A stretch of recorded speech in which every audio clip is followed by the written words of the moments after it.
ijma ulama, mendirikan negara itu hukumnya wajib. Karena kalau tidak ada negara, bangsa menjadi arogan. Tidak ada pemimpin, tidak ada undang-undang, tidak ada hukum yang berlaku, hukum hutan. Yang kuat menindas yang lemah, yang kaya menindas yang miskin. Maka mendirikan negara menurut hukum Islam wajib kifayah. Kiai yang tegas. Karena Al-Quran, saya ini tegas karena Al-Quran. Huwallazi arsala rasulahu bil huda wa dinil haq liyudhhirahu ala dini kullih.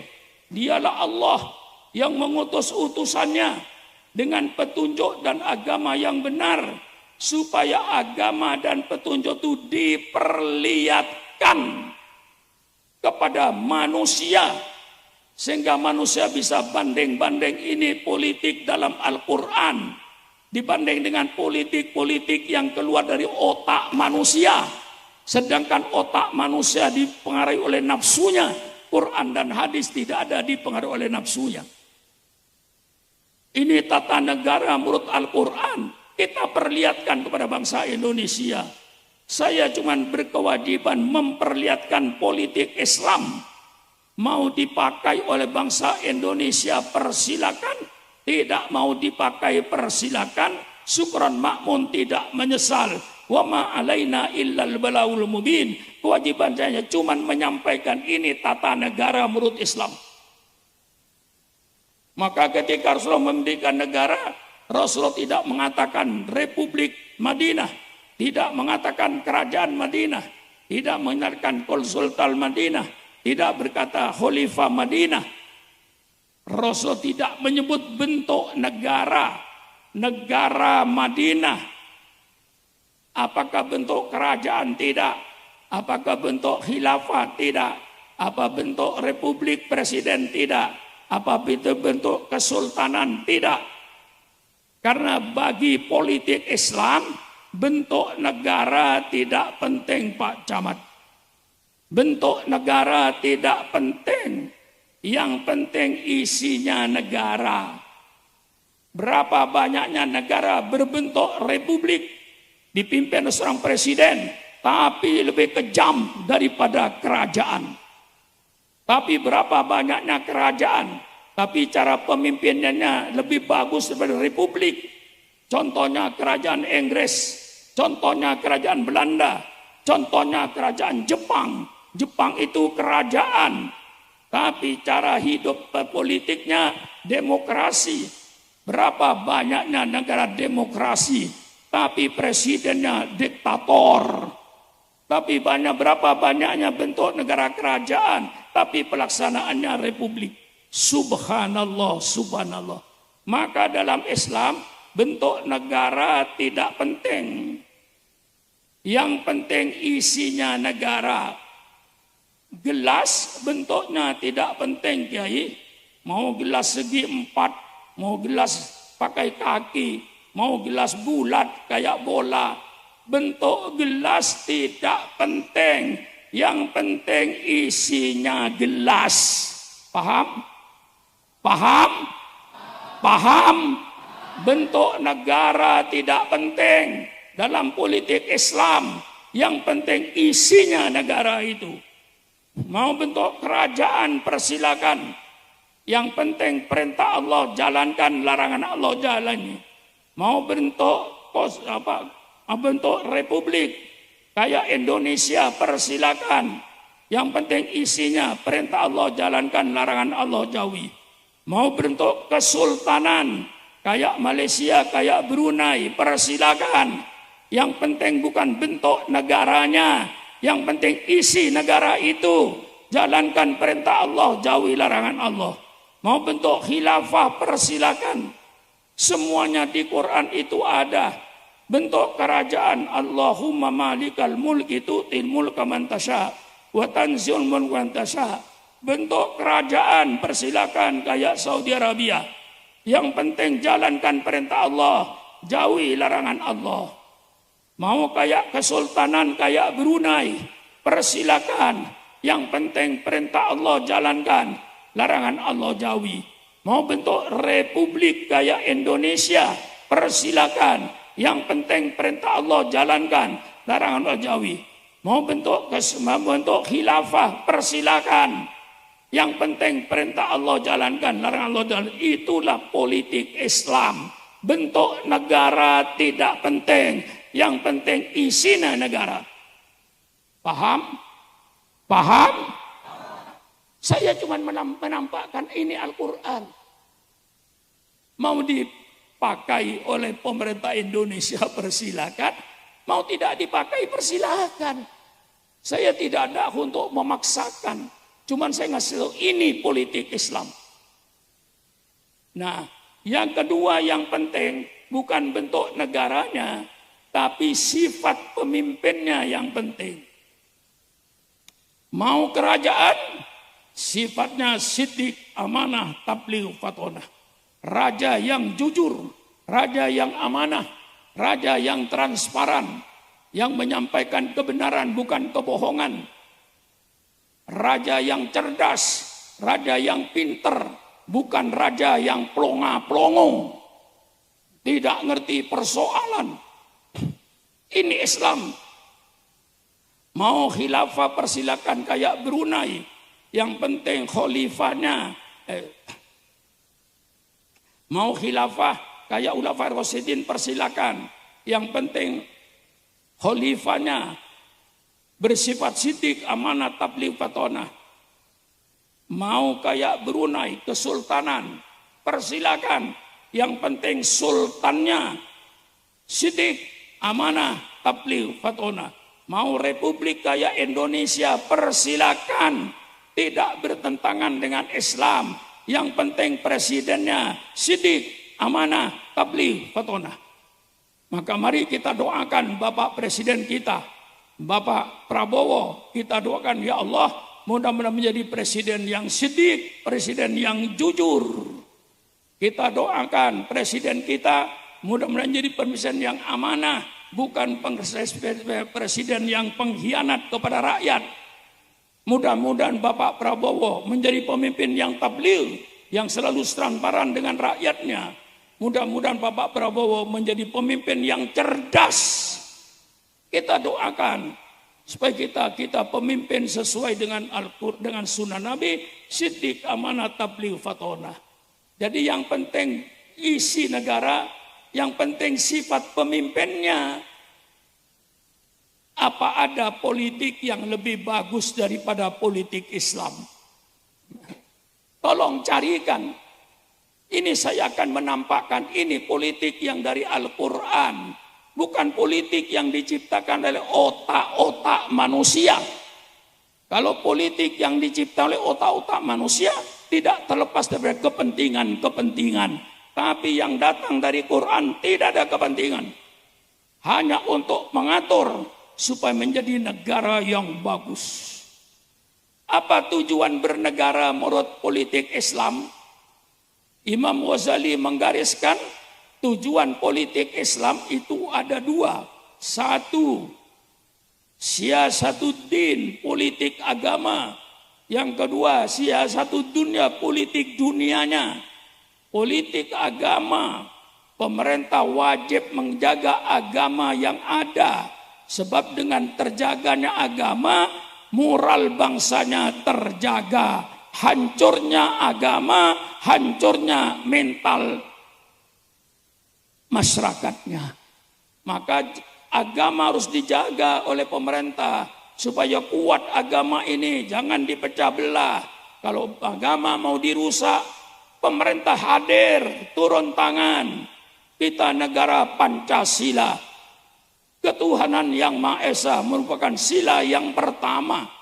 Dengan negara Pancasila inilah, maka pemerintah wajib menjaga agama. Supaya agama di Indonesia dijaga. Jangan sampai dirusak. Rusaknya agama, rusaknya akhlak bangsa. Kuatnya agama, kuatnya mental bangsa. Ini saya kemukakan. Mau dipakai oleh pemerintah persilakan, mau tidak dipakai persilakan. Syukran makmun tidak memaksakan kehendak. Saya cuma menyampaikan ini Al-Quran. Yang kebanyakan para kiai tidak berani menyampaikan, takut ditangkap. Kalau bicara politik, saya bicara politik ini Al-Quran, bukan sukron makmun. Nah itu maka saya tegaskan lagi, bentuk negara tidak penting, yang penting isinya. Yang penting sifat daripada pemimpin yang memimpin negara ini harus punya sifat sidik, amanah, tabligh, fatonah, raja, khalifah, sultan, presiden. Empat-empatnya ini semuanya kepala negara, pemimpin negara. Nah, keempat-empatnya ini sifatnya sidik, amanah, tabligh, fatonah. Subhanallah, subhanallah, indahnya politik Al-Quran. Lalu tujuannya mendirikan negara, siasatuddin, menjaga agama, supaya negara hadir, jaga agama rakyatnya ini. Dengan kuatnya agama, akhlaknya akan terjamin. Hancurnya agama, hancurlah akhlak bangsanya. Yang kedua, siasatud dunia. Kewajiban bagi negara untuk mengatur kehidupan di dunia. Rakyatnya subur, makmur, aman, sentosa. Subhanallah. Itu yang disebut baldatun thayyibatun wa rabbun ghafur. Negara yang aman, tentram, makmur, tidak sulit dimakan, tidak sulit dipakai, semuanya punya rumah dan keadaan aman, tentram. Inilah yang menjadi cita-cita negara baldatun thayyibatun wa rabbun ghafur. Itu jelas Al-Quran. Jadi kalau di Indonesia ini orang mau naik sepeda motor di kampung dari desa ke desa masih takut ada begal di tengah jalan, berarti pemerintah kurang berhasil. Tapi kalau rakyat merasa aman, dari desa ke desa jam 1 malam naik motor atau jalan kaki, tidak ada rasa takut, berarti pemerintah berhasil membentuk masyarakat yang aman, tentram.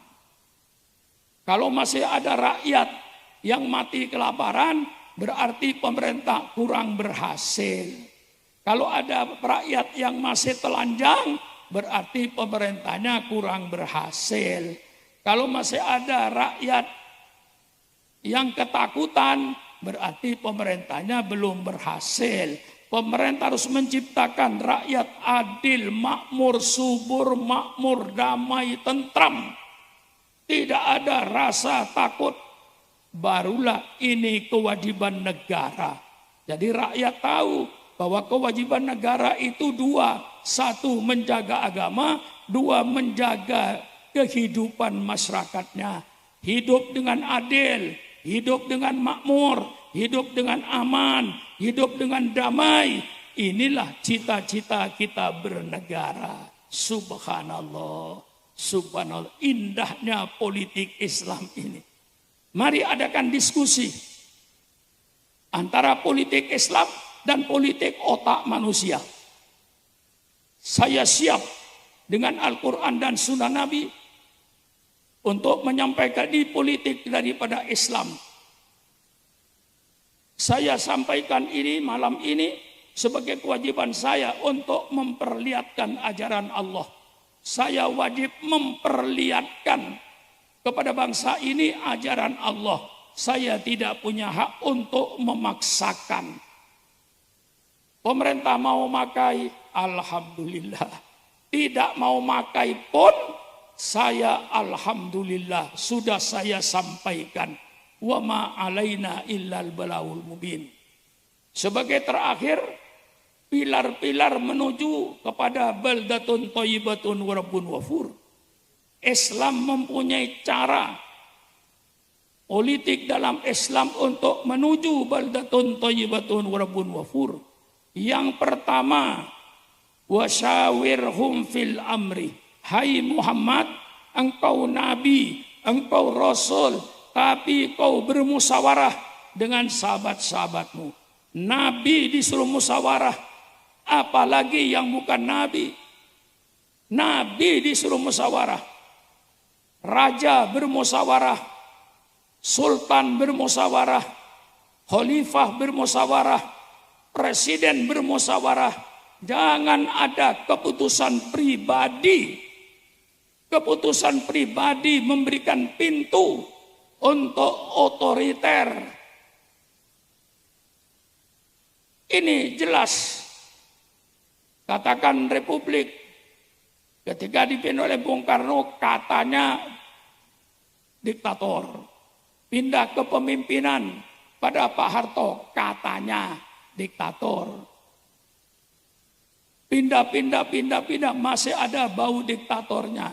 Oleh sebab itu untuk menghilangkan diktator itu tidak ada keputusan pribadi. Yang ada keputusan musyawarah. Raja bermusyawarah, presiden bermusyawarah, khalifah bermusyawarah, sultan bermusyawarah. Alangkah indahnya politik Islam ini. Wa amruhum sura bainahum, subhanallah. Kenapa politik itu datang dari Quran yang tidak ada kepentingan? Yang kedua, kalau ingin menuju baldatun thayyibatun wa rabbun ghafur, di dalam Al-Quran selalu dibaca tiap Jumat, innallaha ya'murukum an tu'addul amanati ila ahliha. Allah menyuruh berikan jabatan-jabatan ini kepada ahlinya yang profesional. Ini Al-Quran bukan Sukron Makmun. Al-Quran menyuruh pemerintah jangan mengangkat pejabat sembarangan. Jangan mengangkat ketua RT sembarangan. Jangan mengangkat ketua RW sembarangan. Jangan mengangkat lurah sembarangan. Jangan mengangkat camat persarangan. Jangan mengangkat wali kota, bupati sembarangan. Jangan mengangkat gubernur sembarangan. Jangan mengangkat presiden sembarangan. Jangan mengangkat menteri sembarangan. Jangan mengangkat DPR sembarangan. Jangan mengangkat pejabat-pejabat pemerintah sembarangan.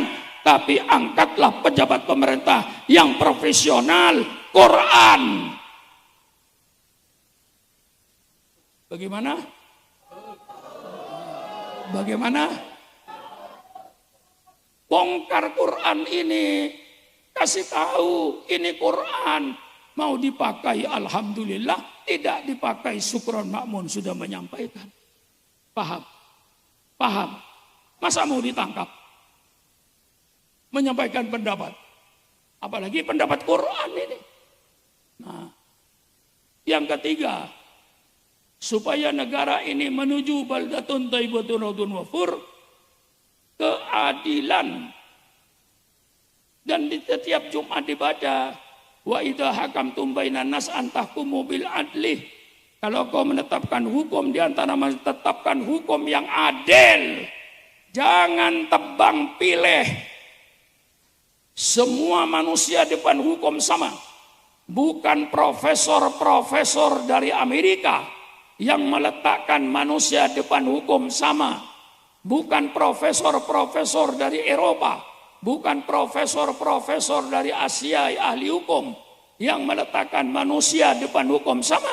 Tetapi yang meletakkan manusia depan hukum sama, junjungan kita Nabi besar Muhammad sallallahu alaihi wasallam.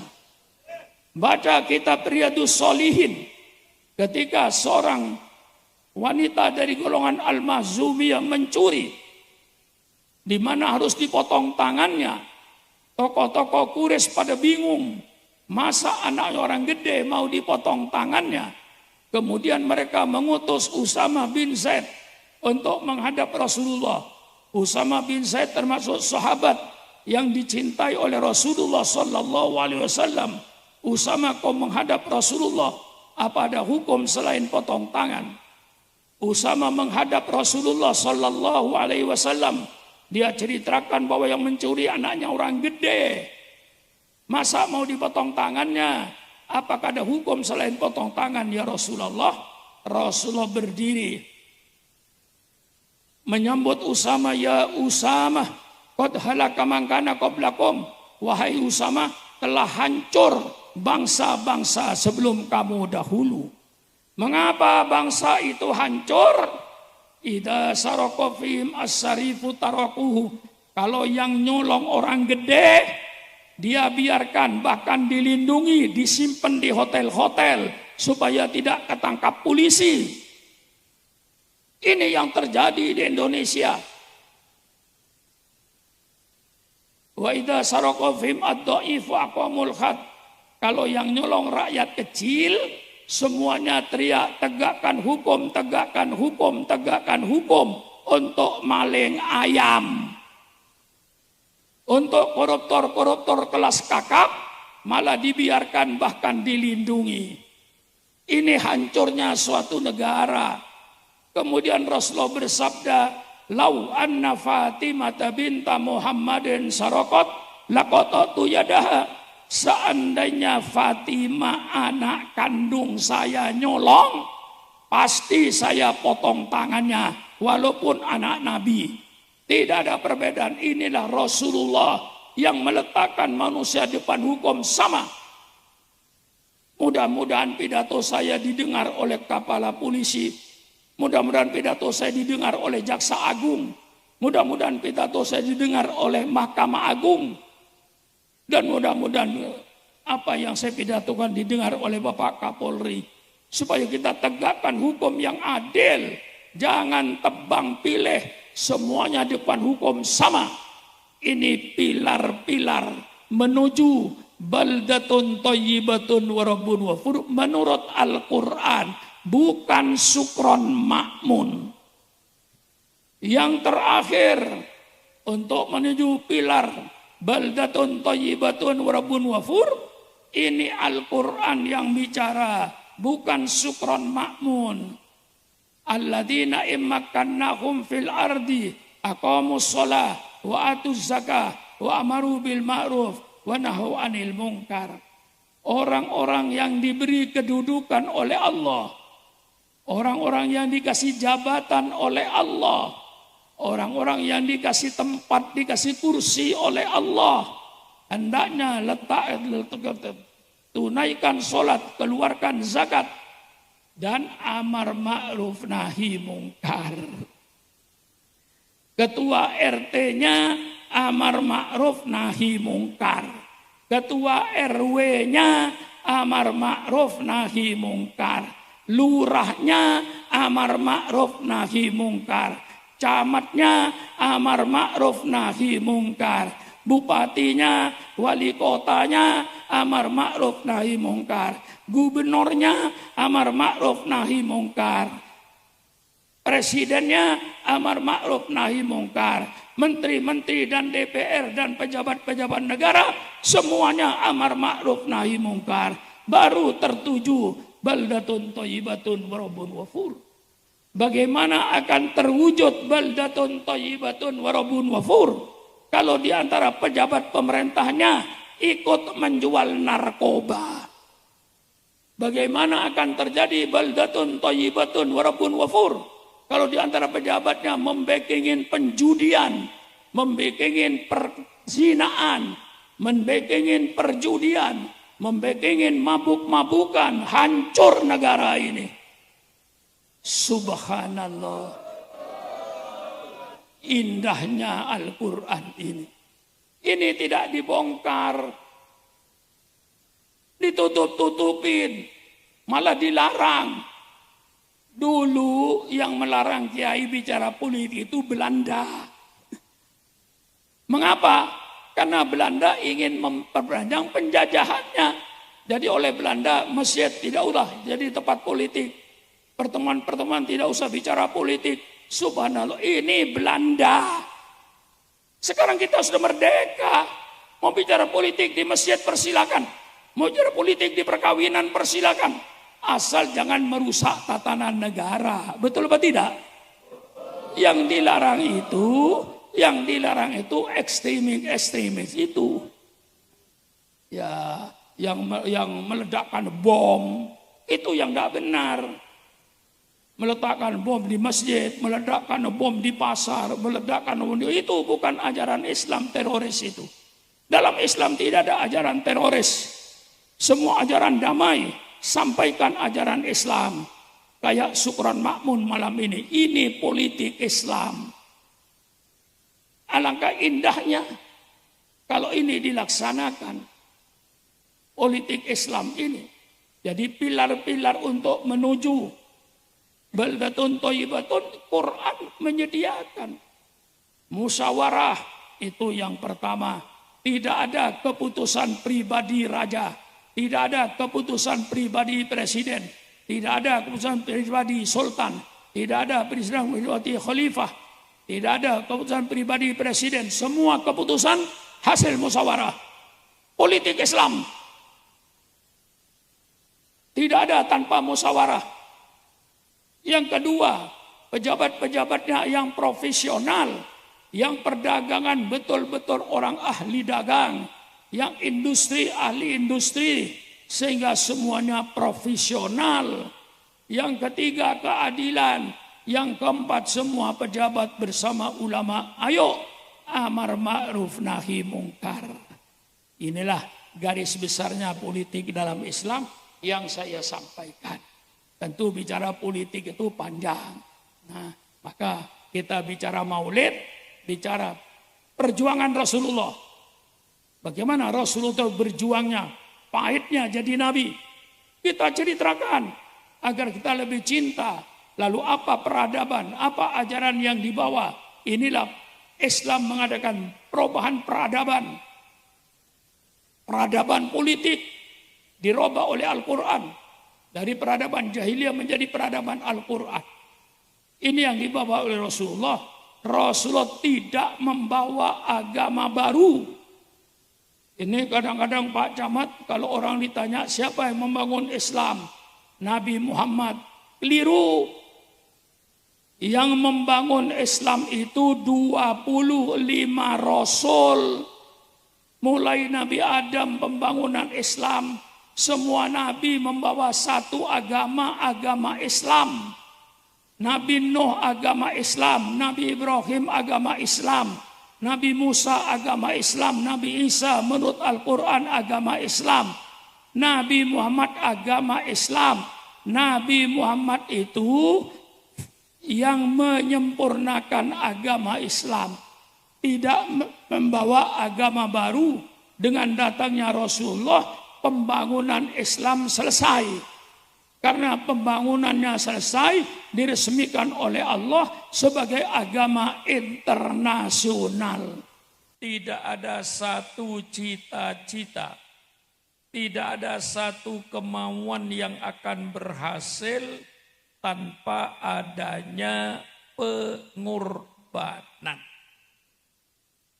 Negara Kesatuan Republik Indonesia ini berdiri bukan hadiah dari Belanda. Negara Kesatuan Republik Indonesia merdeka bukan hadiah dari Jepang. Negara Kesatuan Republik Indonesia berdiri di atas aliran darah bangsa Indonesia.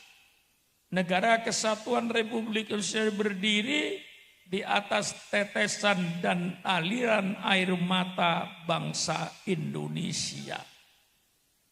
Semenjak tahun 1825 terjadi perang Diponegoro melawan penjajah Belanda. Setelah itu disertai dan diteruskan oleh para sultan-sultan. Karena Indonesia waktu itu di Sumatera, di Kalimantan, di Sulawesi, di Maluku dipimpin oleh para sultan-sultan termasuk di Pulau Jawa. Berarti Indonesia ini dipimpin oleh umat Islam pada waktu itu.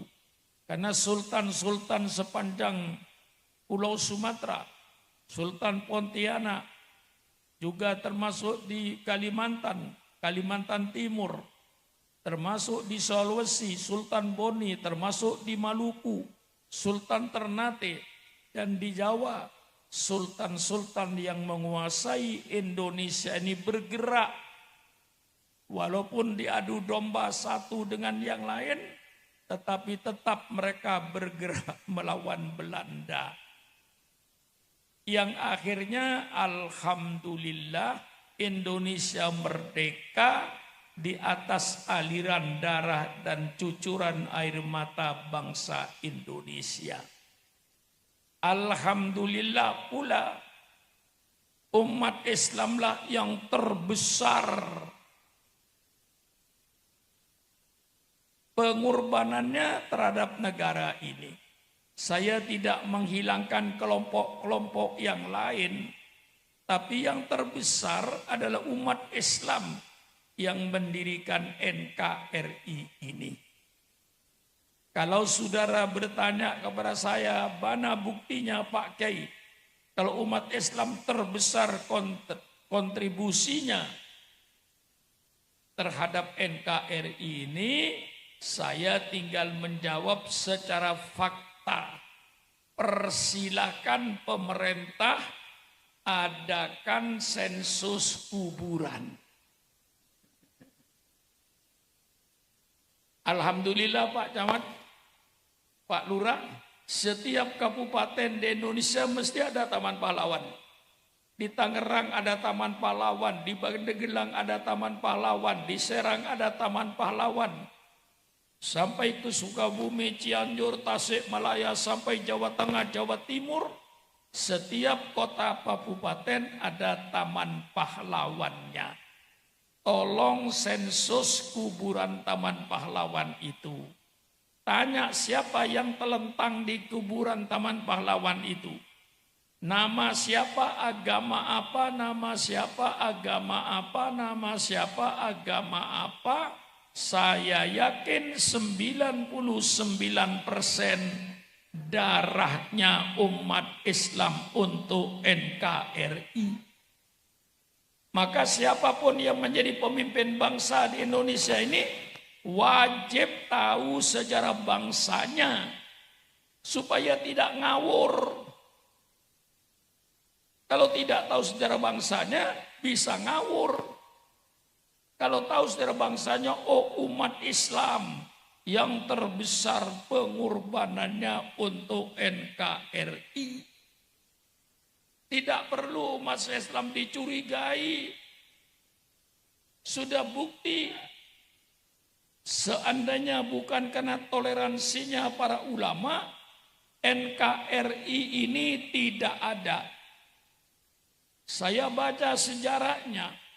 Pada tanggal 17 Agustus, ketika Bung Karno memproklamirkan kemerdekaan, negara itu masih berbunyi negara Republik Indonesia berdasarkan ketuhanan dengan kewajiban menjalankan syariat Islam bagi pemeluk-pemeluknya. Itu namanya Piagam Jakarta. Pada jam 3 sore datanglah tentara Jepang yang mengatasnamakan Indonesia Timur. Benar atau tidak saya baca dalam sejarah. Kalau 7 kata ini tidak dicabut, maka Indonesia Timur tidak ikut. Berarti Pak Camat akan ada Republik Indonesia Timur dan Republik Indonesia Barat. Sehingga pada tanggal 18 Agustus, Bung Hatta mengumpulkan yang musyawarah Piagam Jakarta ini dikumpulkan kembali, timbul perdebatan-perdebatan yang sengit. Kata satu dicabut, kata satu tidak. Tapi karena sangat mengkhawatirkan, takut Indonesia Timur mengadakan proklamasi, sehingga Indonesia pecah menjadi Indonesia Barat dan Indonesia Timur, maka para tokoh-tokoh ulama mencabut 7 kata ini. Ini termasuk pengorbanan. Sehingga lalu berubah negara Republik Indonesia berdasarkan ketuhanan yang Maha Esa tanggal 18 Agustus. Tanggal 17 Agustus negara kesatuan Republik Indonesia berdasarkan ketuhanan dengan kewajiban menjalankan syarat Islam bagi pemeluk-pemeluknya. Karena dikhawatirkan pecah, maka para ulama rela berkorban, mengorbankan Piagam Jakarta tapi diganti dengan ketuhanan yang Maha Esa. Ini sejarah. Pengorbanan Nah, ini pengorbanan yang dilaksanakan oleh umat Islam di Indonesia. Jadi negara NKRI ini bukan hadiah dari Belanda. Tapi NKRI itu dibangun di atas aliran darah bangsa Indonesia. Insya Allah 99% darahnya umat Islam untuk NKRI. Nah, ini supaya generasi muda Islam tahu sejarah ini. Nah, mestinya pemerintah bijaksana kalau umat Islam yang terbesar pengorbanannya, terbesar sahamnya, mesti dalam kemerdekaan ini umat Islam yang paling banyak menerima nikmatnya kemerdekaan ini. Karena kita yang paling banyak, paling besar sahamnya, ini pengorbanan. Maka saya mengajak para umat Islam yang hadir malam hari ini, kita tidak perlu berkorban jiwa. Kita cukup berkorban harta. Ikuti perintah Allah, wajahidu bi amwalikum wa ampusikum. Berjuanglah kamu dengan harta. Itu jelas Al-Quran, wajahidu bi amwalikum. Oleh sebab umat Islam sadar bahwa kita ini untuk menghidupkan Islam perlu biaya. Maka saya minta semua umat Islam yang ada di depan saya ini mulai malam ini merombak cara berpikirnya. Saya wajib membiayai Islam. Kalau Islam ingin jaya, kalau kita mau berkorban harta untuk membiayai Islam, insya Allah tidak ada pemimpin-pemimpin Islam boneka. Banyak pemimpin-pemimpin Islam, tapi nyatanya boneka. Karena dia nggak punya duit, lalu cari duit. Kemana cari duitnya? Kadang-kadang kemana saja. Tolong ya, jangan mundar-mandir. Jangan mundar-mandir. Orang pidato mundar-mandir. Duduk.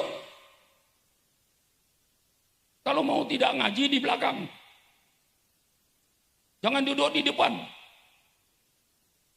Tidak menghormati orang yang bicara. Orang sedang bicara mundar-mandir. Mengganggu pandangan saya ini. Saya kesempatan. Yang mau pulang-pulang. Yang mau pulang-pulang. Biar yang di belakang saya suruh maju. Tidak sopan.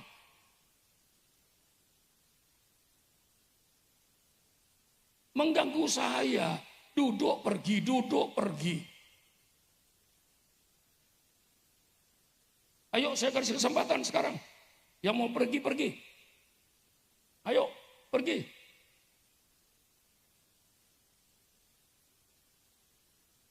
Tidak tahu sopan santunnya dalam majelis. Ini majelis. Kalau tadi niat saya mau ngaji sebentar, jangan di depan. Paling belakang situ. Duduknya paling depan. Mundar-mandir. Sehingga mata saya ini terganggu. Nah, ini pengorbanan. Saya minta semua umat Islam malam ini rombak pikirannya. Saya wajib membiayai Islam. Sehingga Islam itu tidak menjadi peminta-peminta. Proposal-proposal diajukan ke barat, ke timur.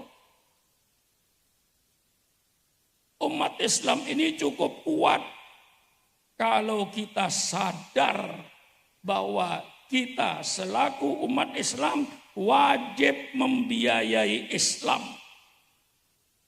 Saya kasih contoh yang ringan saja. Kalau ingin menjadi orang mulia, muliakan apa yang dimuliakan oleh Allah. Kalau ingin menjadi orang yang terhormat, Hormati apa yang dihormati oleh Allah. Ini kata kuncinya. Hari Jumat semuanya tahu. Inna yaumal jum'ati sayyidul ayyam. Hari Jumat hari yang dimuliakan oleh Allah. Mari kita muliakan hari Jumat.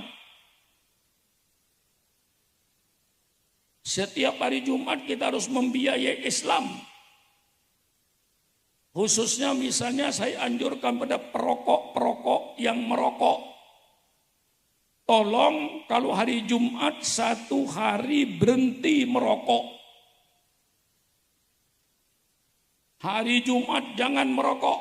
Sabtu merokok, Minggu merokok, Senin merokok, Selasa merokok, Rabu merokok, Kamis merokok, Jumat berhenti merokok. Tolong uang rokoknya kasih sama masjid. Biayai masjid itu. Akan gagah. Pengurus masjidnya gagah, bukan peminta-peminta. Apa artinya saudara tidak merokok hari Jumat? Cuman 1 hari, uang rokoknya 20.000, 30.000 kasihkan masjid. Hai orang Teluk Naga, kalau kau memasukkan ke tromol masjid duit 1.000, 2.000, saya minta maaf, Anda jangan merasa beramal. Anda menghina agamanya. Anda tidak menghormati agamanya. Uang 1.000 yang dimasukkan ke masjid itu penghinaan. Karena tidak wajar. Anaknya sendiri pagi-pagi masuk sekolah, kasih 2.000 nggak bakalan mau.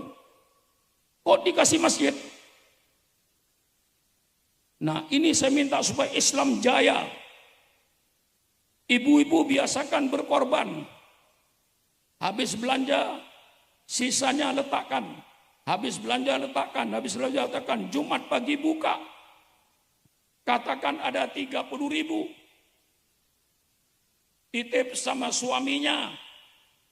Ini Pak 10.000 letakkan di masjid. Untuk saya nanti tersenyum di kuburan. Pada saat saya sendirian di kuburan. Suami tidak membela, anak tidak membela. Yang bikin saya tersenyum amal saya tiap Jumat 10.000 ini. 10.000 untuk majelis taklim. 10.000 untuk majelis dzikir. Kita biayai majelis taklim. Kita biayai majelis dzikir. Kita biayai masjid. Kita biayai madrasah. Kita biayai pesantren. Islam akan hidup. Tidak usah minta-minta. Pemimpin Islam jangan jadi pengemis. Ini saya tanamkan untuk membangkitkan saudara. Apa artinya saudara? Kalau setiap minggu 10.000 dengan harta yang Allah berikan, dengan rezeki yang Allah berikan, biar tukang becak kalau 10.000 seminggu pasti mampu. Kuli bangunan 1.000 seminggu pasti mampu. Dia ongkosnya 150.000 satu hari. Apa artinya 6 hari diambil 10.000?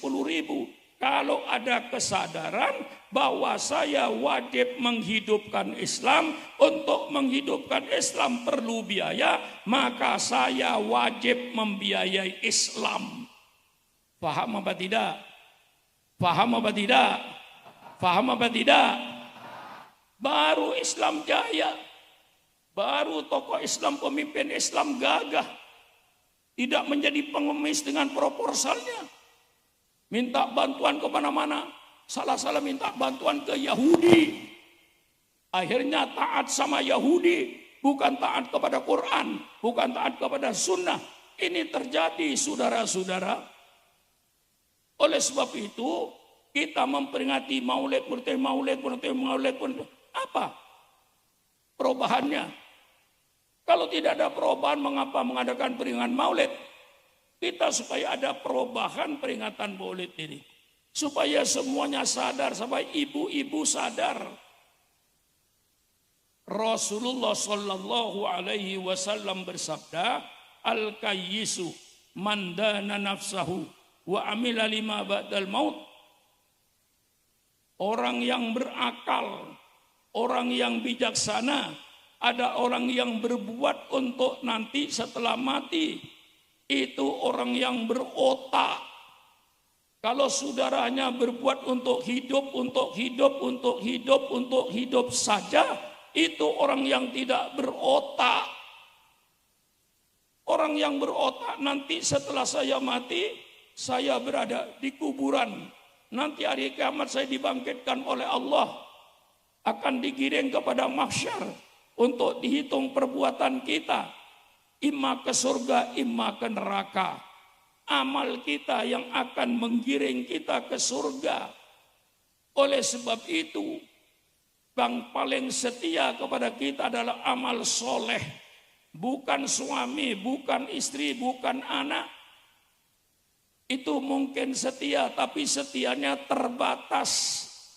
Pada saat istrinya sudah masuk liang kubur, ya paling doanya, suaminya berdoa kalau masih ingat. Tapi yang akan betul-betul mendampingi kita di liang kubur, amal soleh. Nanti di alam barzah, amal soleh.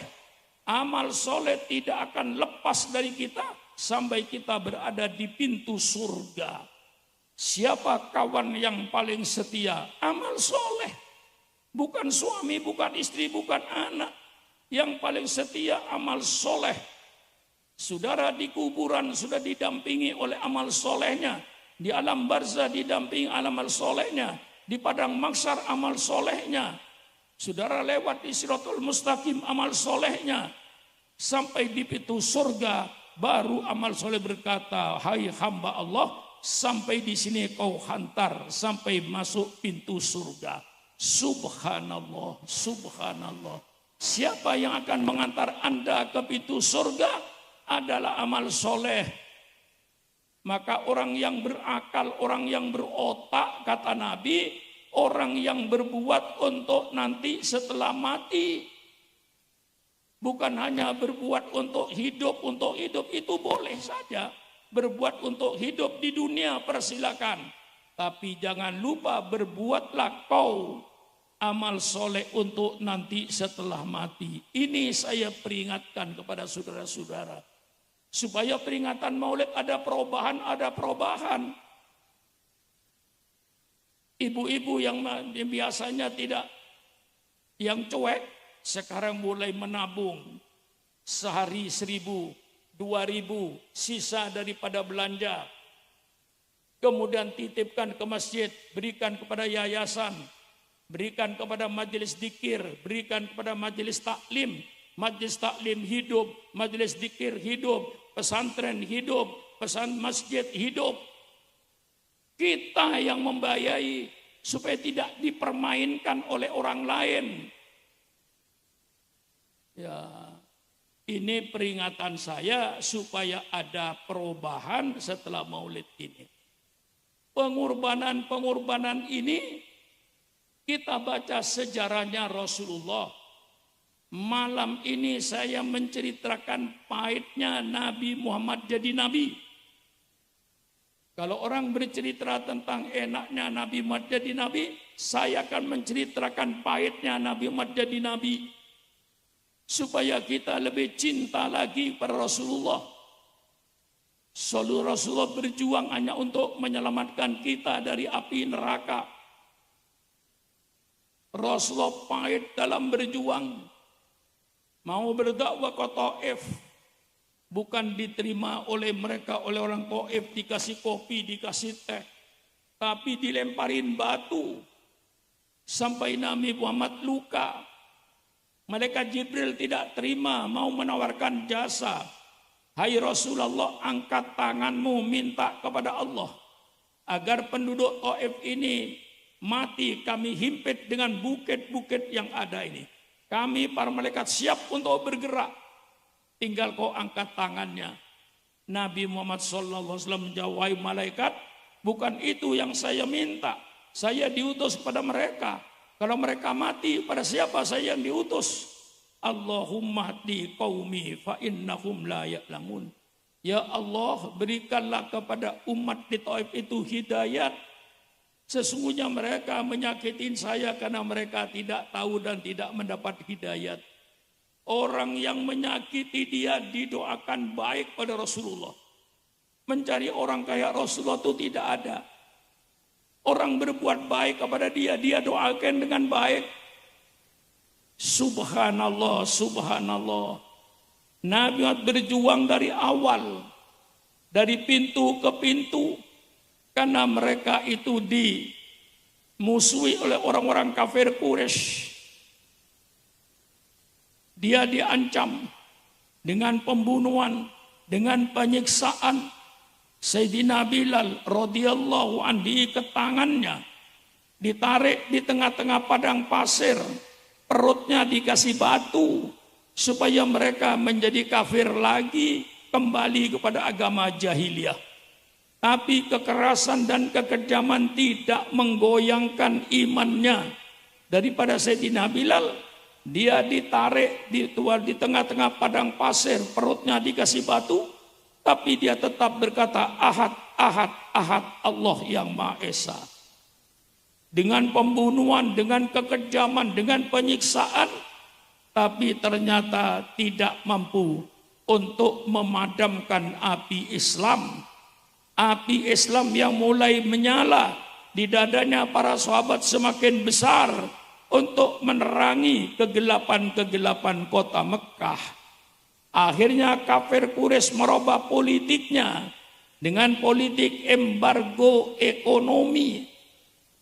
Ditulis di dinding Ka'bah, seluruh bangsa Arab tidak boleh mengadakan hubungan dagang dengan umat Islam, khususnya di bidang pangan, supaya Nabi dan sahabat-sahabat mati kelaparan.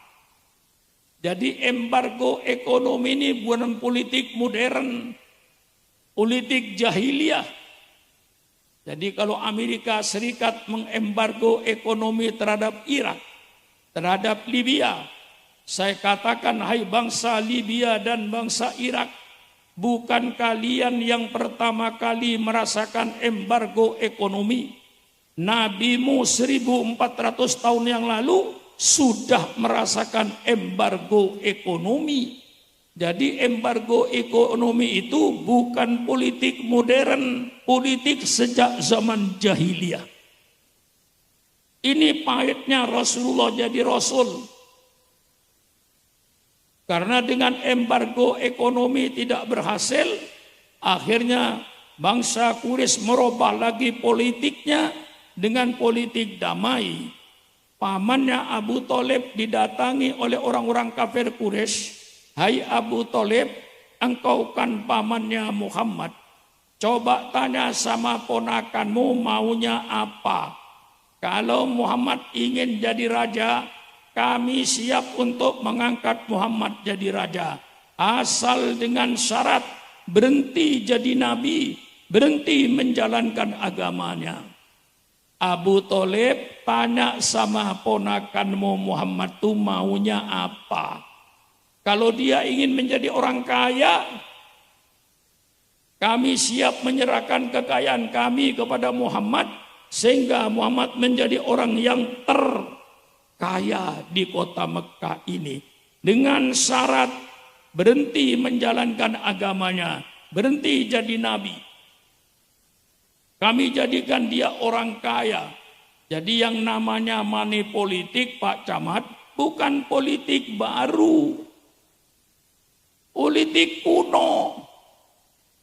Maka kalau pemilihan umum itu dasarnya duit, maka hasilnya pemimpinnya pemimpin kagak benar. Karena ketika pemilihan umum pakai duit, akhirnya dipilih rakyat jadi perampok. Ini buktinya di Indonesia. Bukan saya bikin-bikin. Karena sudah salah ketika memilih pemimpin. Ketika memilih pemimpin ditanya ini pemilihan umum. Iya, milih yang mana? Pokoknya Pak, yang ngasih sembako dan yang mengasih duit saya pilih. Bukan yang dipilih Siddiq, Amanah, Tabligh, Fatonah, bukan. Karena saudara ketika memilih pemimpin yang bagi-bagi duit, akhirnya pemimpin yang saudara pilih jadi perampok. Kita lalu dipimpin oleh perampok. Siapa yang membantah? Berapa bupati yang masuk penjara? Berapa anggota DPR yang masuk penjara? Berapa gubernur yang masuk penjara? Berapa menteri yang masuk penjara? Itu perampok-perampok rakyat itu. Yang salah saudara. Mengapa saya salahkan? Milih pemimpin yang ngasih duit. Ini budaya jahiliyah. Nabi Muhammad ditawarin duit. Nabi Muhammad ditawarin tahta, ditawarin wanita. Ini pahitnya Rasulullah jadi Rasul. Ceritakan ini supaya kita lebih cinta kepada Nabi Muhammad ini. Kalau ponakan kawin dengan gadis-gadis di Madinah ini, kata Abu Jahal, saya kumpulkan anak perawan di kota Mekah ini. Ponakanmu tidak kawin 1, 2, 3, 1, 2, 3, 4, 5, persilakan. Dengan syarat berhentilah jadi nabi. Subhanallah. Tawaran tahta, tawaran wanita, tawaran harta. Jadi money politik itu zaman jahiliyah sudah ada. Sekarang lebih parah lagi. Jadi kalau ada pemilu yang akan datang, saudara pilih pemimpin yang siddiq, amanah, tabligh, fatonah, bukan yang bagi-bagi duit. Calon pemimpin yang bagi-bagi duit itu calon perampok. Iya. Maaf kalau saya bicara begini. Dan saudara tidak usah curiga. Pak Suron bicara begitu maunya apa? Mau jadi anggota DPR, sudah ketuaan. Mau jadi menteri, sudah ketuaan. Mau jadi presiden, sudah ketuaan. Mau jadi bupati sudah ketuaan. Umur saya sudah 87 tahun Hijriah. Mau jadi apa? Hanya saya ingin kepada bangsa ini sebelum saya masuk liang kubur, saya tegakkan kebenaran. Saya hancurkan kebatilan. Money politik itu barang batil. Hai calon-calon pemimpin nanti tahun 29, tolong berhenti kau bagi-bagi sembako. Berhenti kau berbagi-bagi duit. Tunjukkan akhlakmu, tunjukkan kesopananmu. Kami akan memilih rakyat, memilih pemimpin yang siddiq, amanah, tabligh, fatonah. Yang bagi-bagi duit tidak kami pilih. Kalau perlu ambil duitnya, orangnya jangan dipilih. Biar kapok. Bagaimana rakyat? Cerdas apa tidak? Cerdas apa tidak? Pemilihan umum bagi-bagi sembako, ambil sembakonya. Orangnya jangan dipilih, biar kapok. Main-main di negara ini, politik jahiliyah yang dipakai. Pilih pemimpin yang benar. Kalau ini saudara tidak nyesel. Jadi kalau sudah sekarang punya pemimpin maling, jangan menyalahkan siapa? Saudara yang salah. Karena saudara memilih pemimpin yang bagi-bagi duit. Milih pemimpin yang bagi sembako. Akhirnya tertentu balik modal. Saya membagi sama rakyat sekian miliar. Sekarang saya jadi pemimpin. Saya harus mengembalikan modal saya. Satu-satunya rampok duit rakyat. Jelas ini. Jelas ini. Mari kebenaran kita tegakkan. Jangan meletakkan kebatilan. Nah, karena segala usaha ini tidak tercapai, akhirnya Abu Jahal mengadakan rapat darurat di Darun Nadwah. Kira-kira kalau sekarang saudara yang haji, kira-kira 100 meter dari Pancoran Emas itu di tempat sidang rapat. Dalam tafsir Tabari dijelaskan hadir dalam rapat ini iblis untuk menyumbang pikiran. Abu Jahal menceritakan tentang Nabi Muhammad dengan kekerasan sudah, embargo ekonomi sudah, ditawarkan harta tahta wanita sudah, tapi ternyata semuanya ditolak, maka baiknya Muhammad ini dimasukkan penjara saja, supaya tidak keluar desa, masuk desa, keluar kampung, masuk kampung. Lidahnya Muhammad itu manis, mudah diikuti oleh masyarakat. Tangkap saja Muhammad, masukkan dalam penjara. Nah, ini namanya kriminalisasi. Kriminalisasi itu bukan teori modern. Nabi Yusuf dikriminalisasi. Nabi Yusuf masuk penjara. Tidak ada kesalahan, hanya dituduh mau berzina dengan istrinya Fir'aun. Bahwa sebenarnya yang terjadi terbalik. Dikriminalisasi. Nabi Isa alaihi salam, Yesus Kristus, dikriminalisasi oleh Raja Yahudi. Dituduh akan merusak agamanya Nabi Musa. Dan dituduh akan merusak Baitul Maqdis. Akhirnya Nabi Isa dijatuhi hukuman mati di tiang salib. Kriminalisasi. Bukan barang baru. Iblis berkata, kalau Muhammad di penjara kau sia-sia. Sebab Muhammad itu adalah golongan bangsa Quraisy, bangsa yang terhormat dan bangsa yang dihormati di negeri ini. Kalau nanti ada anggotanya, keluarganya di penjara, tentu mereka akan menjaga kehormatan mereka, pasti nanti akan dikeluarkan oleh bangsanya. Kalau bangsa Quraisy yang bertindak, Anda tidak bisa berbuat apa-apa. Tidak ada gunanya Muhammad di penjara. Kemudian Abu Jahal mengangkat suara lagi. Kalau di penjara tidak ada gunanya, usir saja Muhammad ke luar negeri. Supaya Muhammad tidak ada di negeri Mekah. Usir ke luar negeri. Iblis berkata, ini usul yang sangat berbahaya. Karena nanti Muhammad kalau di luar negeri banyak pengikutnya, mesti negeri Mekah akan diserang dari luar negeri. Berbahaya Muhammad diusir ke luar negeri. Akhirnya Abu Jahal putuskan, kalau begitu bunuh saja Muhammad. Apa kata Iblis? Ini pendapat yang benar. Tidak ada jalan lain, bunuh saja Muhammad ini. Akhirnya rumahnya dikepung malam itu oleh jawara-jawara padang pasir dengan pedang terhunus. Perintah Abu Jahal, Muhammad keluar, potong lehernya. Jangan dikasih kesempatan Muhammad itu berbicara. Kalau dikasih kesempatan berbicara, dia pasti menang. Jadi jangan diajak bicara, langsung potong lehernya. Inilah awal hijrahnya Rasulullah ke Madinah. Malam itu di tapal kuda. Tidak ada celah-celah yang Nabi Muhammad bisa keluar dengan pedang terhunus. Di tengah malam yang gelap gulita dan mencekam itulah malaikat Jibril turun. Ya Rasulullah, malam ini Allah perintahkan kepada kau untuk meninggalkan kota Mekah. Coba saudara bayangkan, kota Mekah, kota yang dicintai Rasulullah. Tempat kelahiran Rasulullah disuruh tinggalkan malah pada malam gelap gulita itu.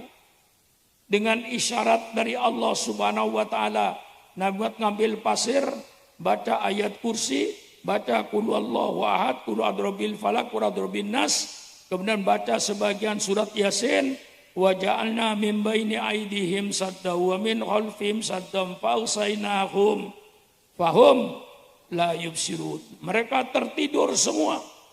Rasulullah keluar dengan rasa mencekam. Kalau seandainya ada satu saja di antara sekian ratus manusia bangun, habis Nabi Muhammad dipotong lehernya.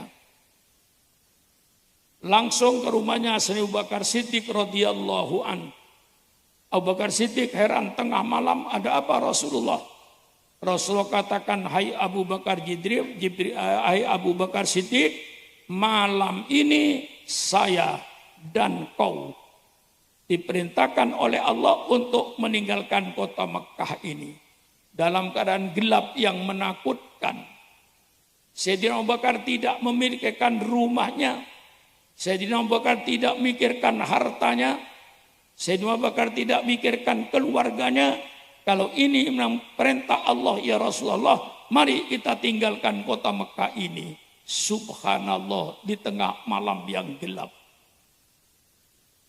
Inilah Sayyidina Abu Bakar Siddiq yang membuktikan hadis Rasulullah sallallahu alaihi wasallam, la yu'minu ahadukum hatta akuna ahabba ilaihi min malihi wa walidihi wa nasi ajmain.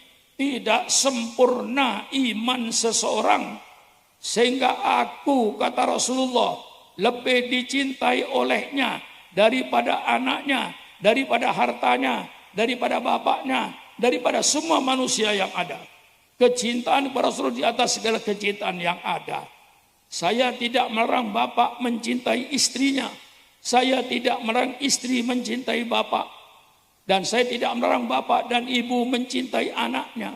Saya tidak melarang bapak dan ibu mencintai hartanya. Tetapi hendaknya kecintaan kepada Allah dan Rasul-Nya di atas segala kecintaan yang ada. Baru imannya sempurna. Ini dibuktikan oleh Sayyidina Abu Bakar Siddiq radhiyallahu an. Malam itu berdua keluar menuju Jabal Tur. Sampai di Jabal Tur, Rasulullah mengajak Abu Bakar istirahat.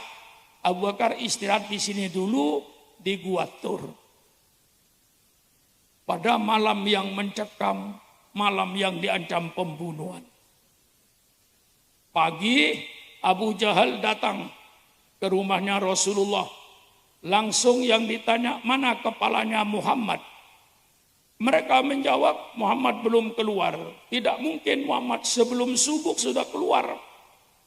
Didobrak pintunya yang ada Sayyidina Ali karramallahu wajhah. Hai Ali, kemana Muhammad? Saya tidur, saya tidak tahu. Kemudian Abu Jahal mengadakan sayembara. Barang siapa yang menemukan Muhammad hidup atau mati, 300 unta. 300 unta ini kalau di Tangerang sama dengan 900 kerbau. Hadiahnya semuanya mencari. Dan di padang pasir penduduk tidak banyak, mudah kelihatan ada kaki 4. Ini pasti kakinya Muhammad dan kakinya Abu Bakar. Telusuri terus. Tetapi Allah Subhanahu wa taala, wa yamkuruna wa yamkurullah wallahu khairul makirin. Mereka mengadakan tipu muslihat dan Allah yang menjawab tipuan mereka. Allah perintahkan labah-labah bikin sarang yang rapi. Allah perintahkan merpati bertelur. Sehingga mereka begitu sampai di depan gua, semuanya teriak, tidak ada orang, tidak ada orang. Itu sarang laba-laba tidak robek. Kalau ada orang mesti robek. Mereka kembali, padahal disitulah Rasulullah bersama Abu Bakar Siddiq radhiyallahu anhu. Dalam Al-Quran diceritakan, wa idhuma khilwar idh qala li sahabihi la tahzan innallaha ma'ana. Ketika mereka berdua dalam gua, Rasulullah berkata pada Abu Bakar, kau jangan kecewa, kau jangan takut, Allah bersama kita. Setelah 3 hari, barulah Rasulullah SAW berangkat menuju Madinah, menjalani jalan tikus yang tidak dilewati oleh orang. Karena kalau yang dilewati oleh orang Mekah Madinah, pasti dia ketangkap. Lihat pegunungan. Saudara-saudara yang pernah umroh, yang pernah haji, tentu bisa membayangkan bagaimana gunung di antara Mekah dengan Madinah itu. Gunung yang tidak ada pohonnya, hanya batu dengan pasir, tidak ada mata air. Disitulah Rasulullah jalan kaki, naik unta, jalan kaki, naik unta, jalan kaki. Jarak 436 kilometer ukuran sekarang. Tapi waktu itu untuk lebih panjang. Karena tidak lewat jalan yang biasa, lewat jalan pegunungan. Ini penderitaan nabimu.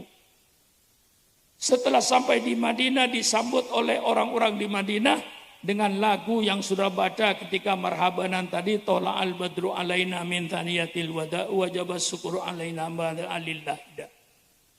Itu disambut dengan meriah. Kemudian Rasulullah membuat masjid. Kemudian Rasulullah menetap di kota Madinah. Dengan berjalannya waktu, saya persingkat, kemudian Rasulullah membuat satu negara yang bernama negara Madinah. Apakah negara yang dibangun Rasulullah memenuhi syarat sebagai negara? Memenuhi syarat. Termasuk dengan undang-undang modern sekarang ini, dalam tata negara modern ini, kota Madinah waktu memenuhi syarat sebagai negara. Sebab apa? Sesuatu disebut negara ada 4 unsur. Pertama, teritorial. Ada daerah yang dikuasai. Kayak Indonesia dari Sabang sampai Merauke. Kota Madinah dan sekitarnya dikuasai oleh Rasulullah. Yang kedua ada penduduk. Penduduknya waktu itu penduduk yang pluralistik. Bermacam-macam suku dan bermacam-macam agama. Pemimpinnya ada, namanya Rasulullah Sallallahu Alaihi Wasallam. Undang-undang yang dipakai ada, Al-Quran dan Sunnah Nabi. Dengan 4 unsur ini, menurut hukum internasional, itu memenuhi satu negara, sah sebagai negara. Itu dibangun oleh Rasulullah Sallallahu Alaihi Wasallam. Untuk menyatukan yang pluralistik ini, bermacam-macam suku dan bermacam agama, Rasulullah mengadakan satu perjanjian yang dikenal dengan Wathiqatul Madinah, piagam Madinah. Dalam piagam Madinah ini, hak-hak minoritas tetap dilindungi. Itu sebabnya maka diterima oleh mereka yang minoritas itu. Karena hak-hak minoritas, hak Yahudi, hak Nasrani, penyembah berhala tetap dilindungi oleh Rasulullah Sallallahu Alaihi Wasallam. Berdirilah negara Madinah sehingga Rasulullah berdakwah lebih lancar. Ketika di Mekah dia tidak punya kekuasaan karena dikuasai oleh orang kafir Quraisy. Tapi ketika di Madinah dia bisa membuat satu negara Madinah. Bagaimana hukum Islam? Islam bicara politik. Sekali lagi, Islam bicara politik. Orang yang berkata Islam tidak bicara politik, itu orang goblok. Orang tidak ngerti Islam. Maka kalau tidak ngerti Islam, jangan bicara Islam, goblok-goblok. Bicara Islam yang ngerti Islam. Tidak ngerti Islam, bicara Islam. Semua pejabat berkata baldatun thayyibatun wa rabbun wafur. Bupati bicara baldatun thayyibatun wa rabbun wafur. Wali kota bicara baldatun thayyibatun wa rabbun wafur. Presiden bicara baldatun thayyibatun wa rabbun wafur. Menteri DPR bicara baldatun thayyibatun. Dari mana itu kata-kata? Dari mana itu? Kok bicara Quran tidak bicara politik, goblok? Quran bicara politik. Baldatun thayyibatun wa rabbun wafur, di Quran, negeri Sabah. Maka dalam Islam